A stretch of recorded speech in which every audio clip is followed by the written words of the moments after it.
All right, welcome back to Central Valley Buzz, everybody. I'm your host, Chuck Leonard. Billy, let's bring in our next guest, Mr. Michael Bogart. Hello, Hi, sir. Chuck. How's it going? Good to see you. Yeah. 21st Century Faith, how's it going? It's going very, very well, Chuck. This is about my third year since I started the nonprofit, and it's been kind of taken off. So. The DVDs, I know they're selling. The books, I know they're selling. Mm-hmm. What did you want to talk about today? Well, you know, we started talking about this several weeks ago, but I came across a Pew Research Study, I guess you'd say. A Pew Research? It's sort of it's like a Gallup poll, only it focuses on religious issues. Okay. And since from 2007 to 2014, there have been some major shifts in terms of the demographic makeup of the religious people in the United States. And I wanted to talk a little bit about that. Okay, let's talk. So this is something I'll just start off with a major thing as far as Christians are concerned.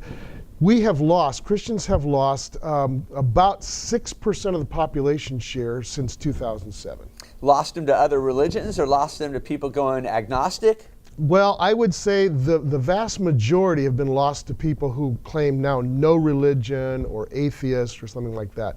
They went from the category that's atheist or agnostic or just no religion, went from about 16% to about 22% of the population. Time out! Wow, the light just went off. Okay. 2007? Is that when all this started? Well, it was when Isn't that the year that Facebook started?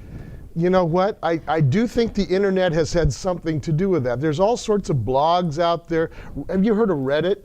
I've heard of Reddit, but you know, the internet, what it did was it gave everybody an opinion. Right. And they can change their opinion tomorrow, Sure. of course. But yeah, and there's all this chit chat out there. Some of it's got some substance to it, and some of it's just a lot of ranting, as you know. But it really has affected, I think, the population share and the religious makeup of our country. So Christians are now down of all sorts. I'm talking about Roman Catholics, Eastern Orthodox, different kinds of Protestants, Pentecostals, the whole bunch, down to about 61% of the population. Really? Yeah. What do you think it peaked out at one time? Well, I mean, it was near 100% at one point, you know, in terms of way back when, in terms of religious affiliation. Of course it was. Back in the founding days. In America? Yeah, oh sure. Okay. America started out, at least nominally, almost 100% Christian. There were some small colonies of Jewish people, but for the most part. Witches? Yeah. Right. Yeah, I guess so. Yeah. Okay, so the book you brought today, it's the 45-minute Bible? Right. This is my newest thing. This is actually my 5th book. And I'm very excited about this. Last week we talked about I just come back from Mexico, and there's such a vacancy in terms of anything like this in the Hispanic, I guess, world, you might say. So I just closed a deal with somebody to translate this into Spanish, and so we'll see how that goes. When it goes to Spanish, does it go to like 43, 42? You're so funny, No, Chuck. I mean, because it's a fast language. That's only if you speak it in Spanish. In Mexico, they sort of slow it down sometimes. But no, it's I'm not even sure what the title's going to be in Mexican. Maybe something like La Biblia en 400, I don't know, something like that. Minutos, yeah. Okay. But anyway, it's going to be a great thing. What this does in English, as you know, is it just gives a synopsis and overview of the Bible from beginning to end. Is there anybody in the studio audience that's read the Bible completely? You have. 2 people right there. How long did it take you?